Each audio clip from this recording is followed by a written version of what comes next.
നമ്മൾക്ക് പുതിയ അക്കൗണ്ട് ഉണ്ടാക്കാനായിട്ട് എങ്ങനെയാണെന്ന് ആളുകൾ ചോദിക്കുന്നുണ്ട്. അപ്പോൾ പലർക്കും അത് അറിയില്ല. പുതിയതായിട്ട് ആളുകൾ വരുമ്പോൾ ഒരു വീഡിയോ ഇല്ല അതിന് ഇട്ട് കൊടുക്കാനായിട്ട്. അപ്പോൾ അതിന് വേണ്ടിയിട്ടുള്ള ഒരു വീഡിയോ ആണിത്. എല്ലാവരും ആദ്യം തന്നെ നമ്മൾ എന്താ ചെയ്യേണ്ടതെന്ന് വെച്ച് കഴിഞ്ഞാൽ നമ്മളുടെ ID തുറന്നിട്ട് ഇവിടെ ഹെഡിൻ്റെ ചിഹ്നം കാണാം, കണ്ടില്ലേ? നിങ്ങൾക്ക് കാണാൻ പറ്റും, മുകളിലായിട്ട് കണ്ടില്ലേ? അപ്പോൾ അതിൽ ടച്ച് ചെയ്ത് കഴിഞ്ഞാൽ നമ്മുടെ ഡാഷ്ബോർഡ് വരും. ഓക്കെ, അതിൽ ടച്ച് ചെയ്ത് കഴിഞ്ഞാൽ കണ്ടിങ്ങനെ ഡാഷ്ബോർഡിലേക്ക് പോകും. ഡാഷ്ബോർഡിലേക്ക് പോയി കഴിഞ്ഞാൽ അവിടെ ഇങ്ങനെ ഇത് കാണാം, നമ്മുടെ ഇത് കണ്ടില്ലേ,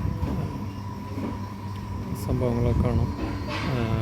റെഫറൽ ID കാണാം, യൂസർ ഇത് കാണാം, അതുപോലെ തന്നെ റെഫറൽ ലിങ്ക് കാണാം, കണ്ടില്ലേ?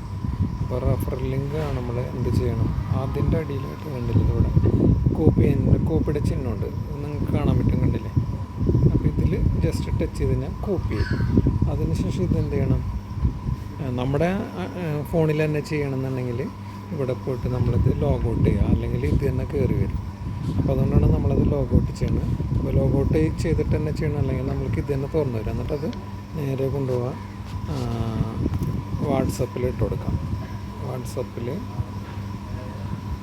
ഇതേപോലെ നമുക്ക് ഏതെങ്കിലും അവർക്ക് ആർക്കാണ് കൊടുക്കുന്നത് അവരുടെ വാട്സപ്പിലേക്ക് ഇട്ട് കൊടുക്കാം. അപ്പോൾ അവർ ചെയ്യേണ്ടത് ഇനി ഉള്ള പ്രോസസ്സ് ചെയ്യുന്നത് നിങ്ങൾക്ക് മനസ്സിലാവും. അപ്പോൾ നമ്മൾ ചെയ്യേണ്ടതെന്ന് വെച്ചാൽ സൈനപ്പ് ചെയ്യാൻ, പുതിയതായിട്ട് ഒരാൾ ചെയ്യാൻ വേണ്ടിയിട്ട് ഇതിൽ ചെയ്യുന്നതാണ് ഇനി ചെയ്യാൻ പോണത്. ജസ്റ്റ് ഈ ലിങ്കിൽ ടച്ച് ചെയ്യുക. ഈ ലിങ്കിൽ തന്നെ ടച്ച് ചെയ്യണം, കോഡൊന്നും സെപ്പറേറ്റ് എടുക്കരുത്. ലിങ്കിൽ തന്നെ ടച്ച് ചെയ്യുമ്പോൾ കണ്ടില്ല ഇവിടെ ഇമെയിൽ കൊടുക്കാൻ വരും. ഇമെയിൽ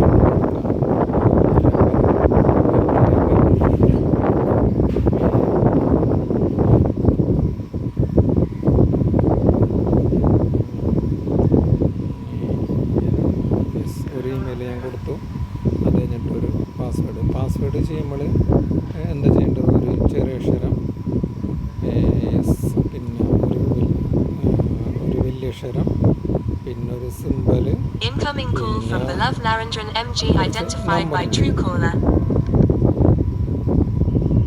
നമ്പർ കൂടെ ചേർക്കാം. അതേപോലെ തന്നെ അത് ഇവിടെ കൺഫേം ഇവിടെ റിപ്പീറ്റ് ചെയ്ത് സെയിം പാസ്വേഡ് ഏതാണ് നമ്മൾ കൊടുക്കുന്നത് അത് തന്നെ ഇവിടെ തിരിച്ച് ഇട്ട് കൊടുക്കാം. ഓക്കെ, അതിന് ശേഷം അടിയിൽ കോഡ് വന്നിട്ടുണ്ട്. അപ്പോൾ നമ്മൾ ക്ലിക്ക് ചെയ്ത ലിങ്കിലെ കോഡ് തന്നെയാണെന്ന് ഇങ്ങനെ ഉറപ്പ് വരുത്തണം. അപ്പോൾ അതിന് വേണ്ടിയിട്ട് എന്ത് ചെയ്യണം, നമ്മളിവിടെ പോവാം, വാട്സപ്പിൽ പോയിട്ട് ആ ലിങ്കിൽ നോക്കാം, കോഡ് അത് തന്നെയാണ്. ഓക്കെ, അപ്പോൾ അത് ഉറപ്പായി. അപ്പോൾ നമ്മൾക്ക് ഇത് പാസ്വേഡ് കൺഫേം കൊടുത്തതിന് ശേഷം അവിടെ കൊടുത്ത മുകളിൽ കൊടുത്ത പാസ്വേഡ് തന്നെ ഇവിടെ വേണമെന്നുണ്ടെങ്കിൽ ഇങ്ങനെ ചെയ്യാം. കണ്ടില്ല, അത് കോപ്പി ചെയ്തിട്ട് കൺഫേം പാസ്വേഡിൽ ഇട്ട് കൊടുത്താൽ മതി, പിന്നെ തെറ്റില്ല. ഓക്കെ, അപ്പോൾ അത് തന്നെ ഇവിടെ ഇട്ട് കൊടുക്കുക. അത് കഴിഞ്ഞിട്ട് ഇവിടെ ഈ ഒരു ടിക്ക് കൊടുക്കുക. ടിക്ക് ഇങ്ങനെ കൊടുത്തതിന് ശേഷം സൈനപ്പ് കൊടുക്കാം നമുക്ക്. ഓക്കെ, അപ്പോൾ ഇങ്ങനെയാണ് ചെയ്യേണ്ടത്. സൈനപ്പ് കൊടുത്തു കഴിഞ്ഞാൽ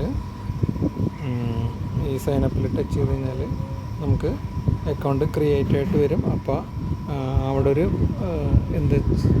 വെരിഫിക്കേഷൻ കോഡ് വരും ഇമെയിലിൽ.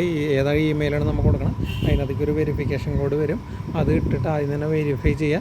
അതിനുശേഷം ഈ ഒരു ഇമെയിലും പാസ്വേഡ് ഉപയോഗിച്ചിട്ട് നമുക്കത് തുറക്കാവുന്നതാണ്. തുറന്നു കഴിഞ്ഞാൽ നമ്മൾ വീണ്ടും പുതിയ ഒരു സൈറ്റ് നമ്മുടെ എസിനുള്ളിൽ തുറന്ന് വരും.